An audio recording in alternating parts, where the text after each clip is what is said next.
Bonjour, je suis très heureux de vous retrouver dans cette nouvelle vidéo qui va porter sur une leçon de langue et grammaire.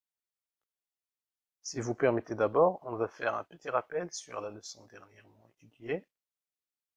Alors, dernièrement, on a vu une activité de lecture qui a pour objectif reconnaître la description des sensations. Alors, quelles sont les sensations déjà étudiées dans cette activité?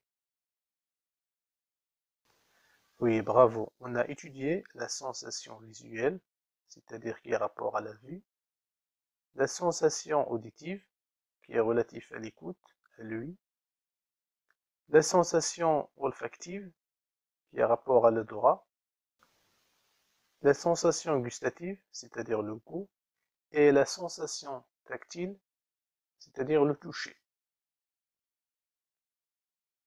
Soit la phrase. Le convoi passa dans un tonnerre d'acier. Quel type de sensation indique cette phrase? Très bien. Il indique une sensation auditive. Maintenant, prenez vos livres à la page 123. On va étudier le vocabulaire des sensations. Alors, les objectifs de cette leçon sont enrichir son vocabulaire thématique et employer le vocabulaire des sensations. Alors, le texte que vous avez devant vous est un extrait de Le temps des secrets de Marcel Pagnol. Vous écoutez bien, je vais lire le texte.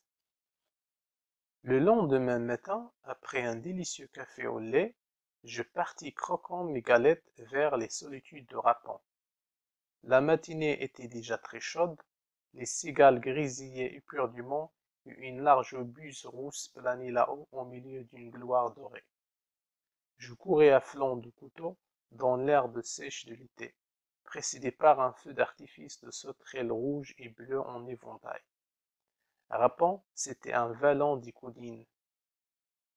Puis, avec mon couteau de berger, je tranche à ras de terre les plus tendres pousses. Je fais aussitôt entourer par une délicieuse odeur verte, celle des berlingots à l'anis.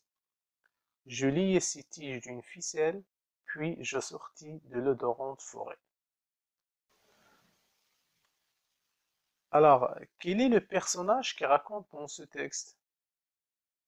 Oui, c'est l'auteur lui-même qui raconte dans ce texte en employant la première personne du singulier je.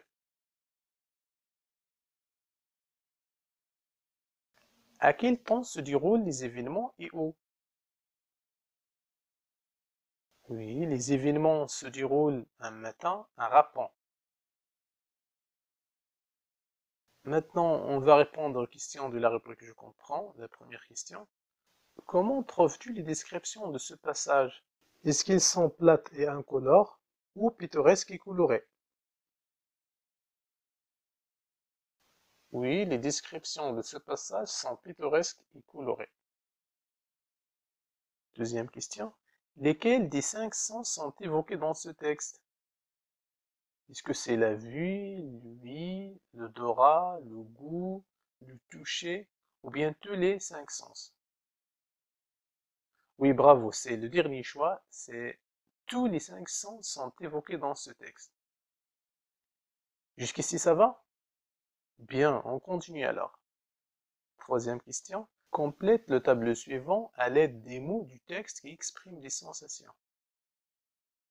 Alors, dans cette consigne, on vous demande de remplir ce tableau avec 10 mots du texte qui expriment des sensations.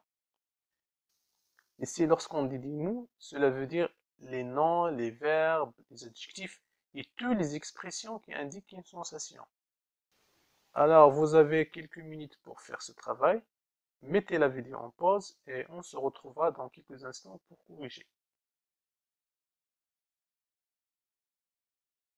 Vous avez terminé? D'accord, on corrige. Alors, pour la sensation visuelle, on a les expressions suivantes. Large, rousse, une large buse rousse. On a aussi doré, une gloire dorée, sèche, l'herbe sèche de l'été, un feu d'artifice de sauterelles rouges et bleues en éventail. Et pour la sensation auditive, on a le verbe grésiller, les cigales grésiller. Pour la sensation olfactive, on a une délicieuse odeur verte, l'odorante forêt. Et pour la sensation gustative, on a l'adjectif délicieux, café au lait. Et enfin, la sensation tactile, on a très chaude, la matinée était déjà très chaude. Je retiens. Pour rendre plus colorée et vivante une description pittoresque, on peut y avoir recours à différents mots et expressions qui relèvent du vocabulaire des sensations. Ainsi, les sensations visuelles sont rendues par tous les mots qui font partie du vocabulaire de la couleur, rouge, bleu, etc., de la forme, rond, carré, etc., de la lumière, obscur, étincelant, etc., de la dimension, énorme, minuscule, etc. Les sensations auditives sont rendues par les termes et expressions désignant le volume, voix, douce, élevée, inaudible, etc., la sonorité, le timbre, grave, aigu, etc. Les sensations tactiles sont rendues par les expressions de la résistance, comme mou, dur, flexible, etc., de la chaleur, tiède, brûlant, glacial, etc., de la nature de la surface, lisse, rugueuse, etc. Les sensations gustatives sont rendues par les expressions du goût et leurs équivalents, comme sucré, mielleux, salé, etc.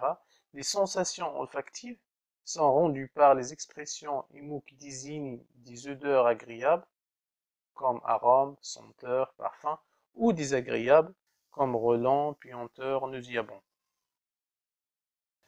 Maintenant, je vous invite à répondre aux questions de la rubrique Je m'entraîne. La première question. Regroupe les adjectifs suivants selon les organes de sens auxquels ils se rapportent. Alors, vous avez une liste des adjectifs et vous devez les regrouper selon les organes de sens auxquels ils se rapportent. Les organes de sens sont les yeux, les oreilles, la main, bien la peau, la langue et le nez. Voici la correction. Les adjectifs brillant, terre, étincelant, éclatant, vert, invisible se rapportent aux yeux. Assourdissant, inaudible se rapporte aux oreilles. Moelleux, visqueux, velouté se rapporte à la peau. Et encore moelleux, velouté, fade, fruité, sirupeux se rapporte à la langue. Et enfin, inodore se rapporte au nez. Deuxième question. Voici 5 listes de mots. 2 mots intrus ont été glissés dans chaque liste, entourés. Alors, dans cette consigne, on vous demande de trouver dans chaque liste 2 mots intrus et les entourer. Alors, dans la première liste, on a ouïr et palper. Dans la deuxième, frais et vert. La troisième, visqueux, voyant. Dans la quatrième liste, criard et tendre. Et dans la dernière, saveur et relent.